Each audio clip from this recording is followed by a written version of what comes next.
আসসালামু আলাইকুম সুপ্রিয় শিক্ষার্থীরা, আমি 2026 সালে তৃতীয় শ্রেণীর প্রাথমিক গণিত বইয়ের অধ্যায় 7 পৃষ্ঠা 82 এর 1-2 নং অঙ্কের সমাধান করে দেখাবো। চলো তাহলে আমরা প্রথমে 1 নং অঙ্কের সমাধান করি। 1 নং অঙ্কে বলা আছে সঠিক উত্তরের পাশে ঠিক চিহ্ন দেই। 1-এর 1-এ আছে 2টি প্যাকেটের প্রতিটিতে 10টি করে কলম আছে। কলমগুলো 5 জন শিক্ষার্থীর মধ্যে সমানভাবে ভাগ করে দিলে প্রত্যেকে কয়টি করে কলম পাবে? সমস্যাটির সমাধানের প্রক্রিয়া কোনটি? অর্থাৎ এই না দেখে 4টা অপশন দেওয়া আছে, এই 4টা অপশনের মধ্যে যে কোনো একটা সঠিক হবে। চলো তাহলে আমরা দেখি এই 4টার মধ্যে কোনটা সঠিক। এখন দেখো এখানে বলছে যে 2টি প্যাকেটের প্রতিটিতে 10টি করে কলম আছে, অর্থাৎ একটি প্যাকেটে যদি কলম থাকে 10টি, তাহলে 2টি প্যাকেটে কি থাকবে? 2 গুণ 10, অর্থাৎ প্যাকেটের সংখ্যার সাথে কলমের সংখ্যা আমরা গুণ করব। দেখো প্রথম অপশনে আছে প্যাকেট সংখ্যা, অর্থাৎ প্যাকেটের যে সংখ্যা কয়টা? 2টা, গুণ কলমের সংখ্যা, কলমের সংখ্যা করে 10। আচ্ছা, ভাগ শিক্ষার্থীর সংখ্যা, শিক্ষার্থী হলো 5 জন। তাহলে আমরা দেখতেছি 1-এর ক নংটা হচ্ছে সঠিক উত্তর। তাহলে আমরা এটার পাশে টিক চিহ্ন দিলাম, অর্থাৎ প্যাকেটের সংখ্যার সাথে কলমের সংখ্যা গুণ করে এই গুণফলকে আমরা শিক্ষার্থীর সংখ্যাতে করে ভাগ করলেই প্রত্যেকে কয়টি করে কলম পাবে সেটি বের হবে। আশা করি বুঝতে পারছো। আমরা এখন 2 নং অঙ্কে সমাধান করব। 2 নং অঙ্কে বলা আছে 7 + 7 + 7 + 7 + 7 + 7 + 7 + 7 কে প্রকাশ করার ক্ষেত্রে নিচের কোনটি সঠিক? এখানে দেখো 7 কয়টা? 1টা, 2টা, 3টা, 4টা, 5টা, 6টা, 7টা, 8টা।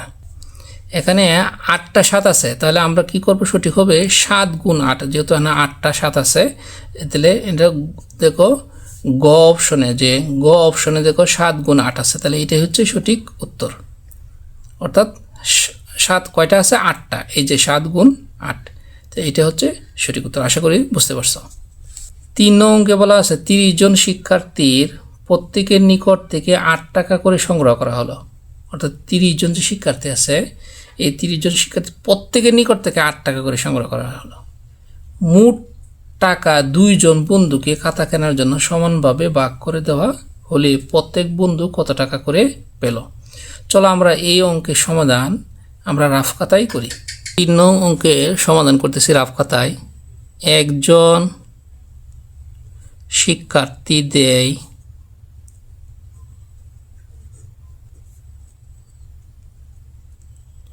8 টাকা। টোটাল শিক্ষার্থীর সংখ্যা হচ্ছে 30 জন, তাহলে আমরা লিখব সুতরাং 30 জন শিক্ষার্থী দেয়। তাহলে একজন শিক্ষার্থী যদি 8 টাকা দেয়, তাহলে 30 জন শিক্ষার্থী আরও বেশি দেবে। বেশি মানে গুণ করতে হবে, তাহলে 8 গুণ 30 টাকা। এখন 30-এর সাথে 8 গুণ করলে কত হয়? আমরা ডান পাশে খালি জায়গা আছে, এই খালি জায়গায় গুণ করে দেখি। 8 0 0, 3 আর 24, তাহলে কত পেলাম? 240। তাহলে এখানে কত টাকা হলো? 240 টাকা। এখন বলছে এই যে 240 টাকা হলো, এই 240 টাকা 2 জন বন্ধুকে সমানভাবে ভাগ করে দিচ্ছে, তাহলে প্রত্যেকে কত টাকা করে পাবে? তাহলে 2 জন বন্ধুকে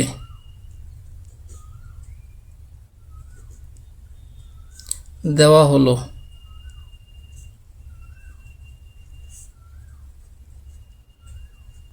240 টাকা। প্রশ্ন হলো প্রত্যেকে মানে একজন বন্ধুকে কত টাকা করে দিচ্ছে সেটা বের করতে বলছে।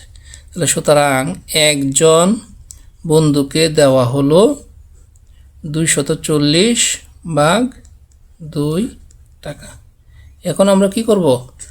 ডান পাশে যেহেতু জায়গা আছে আমার, 2 দিয়ে 240 ভাগ করব। আমরা যদি 2 দিয়ে 240 ভাগ করে দেখি কত হয়। 2 2-এর মধ্যে একবার যা, 2 ওকে 2, 4 কেটে নামাইলাম। 2 4-এর মধ্যে 2 বার যা, 2 2 4। এখন কি করব? 0 কেটে নামাইলাম। 2 0-এর মধ্যে 0 বার যা, 2 0 0। তাহলে আমরা ভাগফল পাইলাম 120। তাহলে এখানে লিখবো 120 টাকা। তাহলে প্রত্যেকজনে কত টাকা পেল? 120 টাকা পেল। চলো আমরা সঠিক অপশনে ঠিক চিহ্ন দিই। তাহলে 120 টাকা কোথায় আছে? 3-এর খ হলো সঠিক উত্তর, 120 টাকা। আশা করি বুঝতে পারছো। আমরা এখন 4 নং অঙ্কের সমাধান করব। 4 নং অঙ্কে বলা আছে ময়না একদিনের 8 ভাগের 2 ভাগ সময় পড়ালেখা করে। অর্থাৎ একদিনে 8 ভাগের 2 ভাগ সময়, অর্থাৎ একটা দিন রে 8টা ভাগ করলে এটার 2টা ভাগ সময় সে পড়ালেখা করে। সে সারাদিনে কত ঘন্টা পড়ালেখা করে। আমরা জানি একদিন সমান কত ঘন্টা, 24 ঘন্টা। 24 ঘন্টার 8/2 ভাগ কতটুকু হয় সেটা এখন বের করব। আমরা 4 নং অঙ্কটা রাফ কথা সমাধান করতেছি। আমরা জানি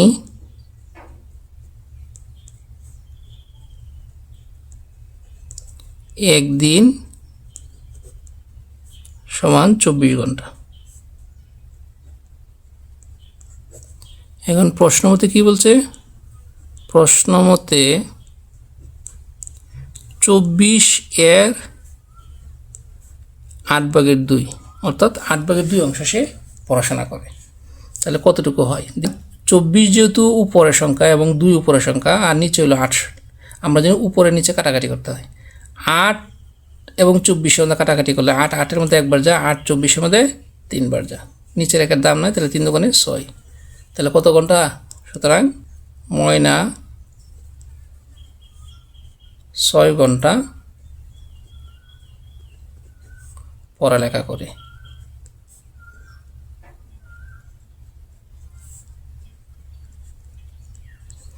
তাহলে ময়না কয় ঘন্টা লেখাপড়া করে, 6 ঘন্টা। তাহলে আমরা এখন দেখি 4-এর 6 ঘন্টা কোথায় আছে, এই যে গ নং অপশনে 6 ঘন্টা। তাহলে 4-এর গ হচ্ছে সঠিক উত্তর। এখন আমরা এই যে 1 নং প্রশ্নের উত্তরগুলো আমরা টিক চিহ্ন দিলাম, এগুলো পরীক্ষার খাতায় কীভাবে লিখবো সেগুলো এখন তোমাদের আমি দেখাচ্ছি। আমরা পরীক্ষার খাতায় এভাবে লিখবো, যেহেতু এটা 1 নংয়ে আছে, আমরা লিখবো 1 নং প্রশ্নের উত্তর।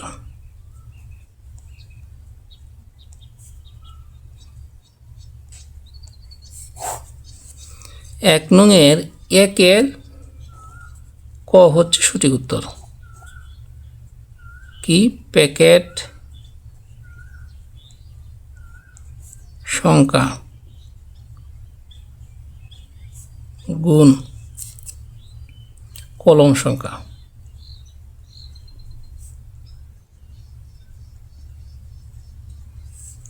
ভাগ শিক্ষার্থীর সংখ্যা।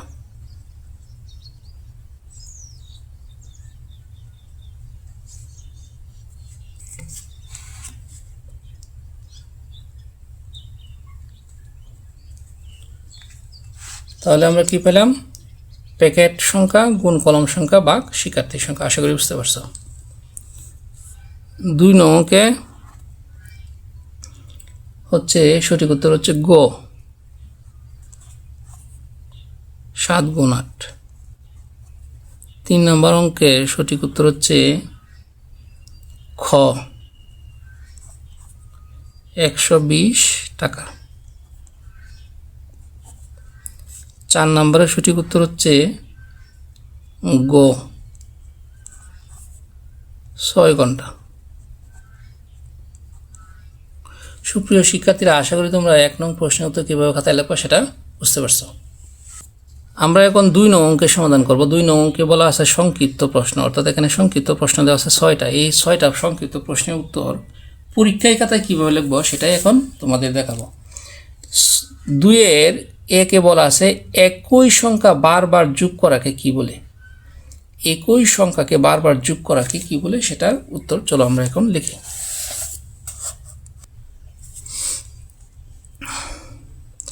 আমরা এখন 2 নং প্রশ্নের উত্তর লিখব, অর্থাৎ পরীক্ষার খাতায় কীভাবে সংক্ষেপে প্রশ্নের উত্তর লিখতে হয় এগুলো তোমাদের দেখাচ্ছে। 2-এর 1 নম্বরে বলা আছে একই সংখ্যা বারবার যোগ করাকে কি বলে। আমরা জানি একই সংখ্যা বারবার যোগ করাকে কি বলে, গুণ বলে। তা আমরা লিখব একই সংখ্যা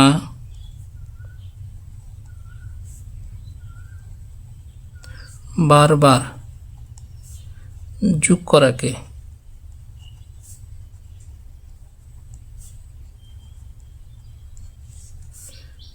গুণ বলে।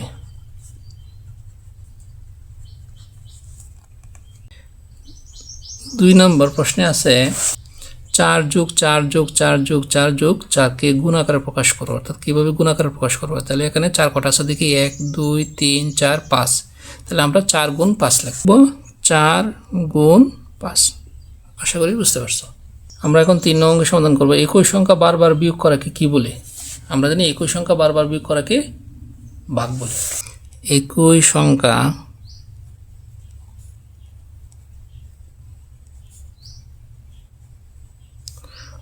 বারবার বিয়োগ করাকে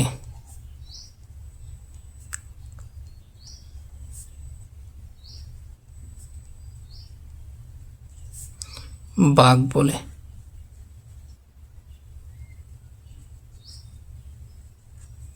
4 নম্বরে বলা আছে 136 থেকে কতবার 4 বিয়োগ করা যায়।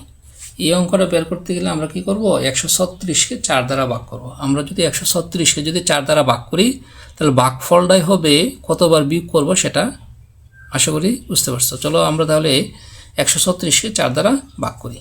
আমরা রাফ খাতায় 4 দ্বারা 136কে ভাগ করব। 4 13 মধ্যে 3 বার যা, 3 4 12, 3 থেকে 2 বার দিলে 1 থাকে, এই 6 কেটে নামালাম 16, 4 16 মধ্যে 4 বার যা, 4 4 16। তাহলে ভাগফল কত পেলাম আমরা? ভাগফল পেলাম 34। অর্থাৎ 136 থেকে আমরা 34 বার 4 বিয়োগ করতে পারবো। 4 নাম্বার যে 136 থেকে 34 বার 4 বিয়োগ করা যাবে।